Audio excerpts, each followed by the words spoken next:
I'm Emma, this is Steve, and we're a family of 4. Steve and I were looking for a house for about 18 months. In 2015 we started the process, and then in 2016 we finally found our house in Mount Evelyn. We're out for dinner just after completing a round of renovations, making the house our own, and we get a call and it's our neighbour saying, "Your house is on fire." I thought he was joking. Unfortunately he wasn't. We raced home to find our hopes and dreams all up in smoke and in flames. Once we'd done all the prelims for the build, we sat down and started planning our house, and what we really wanted to do was maintain the bones of our old house. So the front deck, we wanted to add one more bedroom and a second bathroom, and we really felt it was important to have an entertaining area and a non-formal family room, rumpus room. We ended up choosing Brownhill purely because we wanted the process to be streamlined. We had done so much sort of pre-work and groundwork that we wanted. We had to figure it out ourselves. Yeah. The builder basically said, "You need a soil test. I recommend this guy.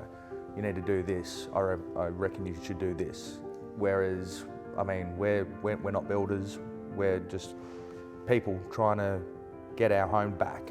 When we went in and had our first meeting with Taylor, she actually outlined to us that Brownhill could have taken over from the beginning. So as soon as the house burnt down, they could have taken over from demolition, site cut, everything. And unfortunately, I wish we had have known this, because it would probably have sped the time up by 12 months, maybe even more. We had to figure out everything ourselves. Yeah, we had to do step by step on our own, and that was a really long process.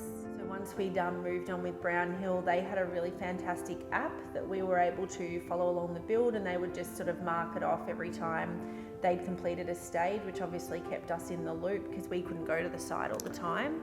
And we had a fantastic supervisor, Dave. He was really thorough in everything, even the minute details. If there was an issue that he thought we needed to be aware on or see up front, we'd have an on-site meeting with him and would nut out everything perfectly. I suppose now that we're in our house, the things we love about it is obviously our open plan living area where we do all of our living. We can watch the kids, we can cook, we can all watch TV together. We love entertaining on our deck, which is much nicer than the deck we had before. But yeah, Brownhill done a really good job of turning our blueprint for a dream home into the perfect family home. Going forward, I would highly recommend Brownhill Homes. They were really great to deal with. I wish that we had have known that they could have taken the build from start to finish and that we didn't have to do any of the background work, because I probably wouldn't have aged. But yeah, they've been great. Like, I would highly, highly recommend Brownhill Homes to anyone who is looking to build in the future. Really happy to obviously help Steve and Emma bring their dreams to reality, obviously building this beautiful home, but not only Steve and Emma, with every client has a story, every client has their dream home. So it's always a really fun experience for me personally within Brownhill Homes, but especially the team, to meet each client and hear their story and bring their dreams to life.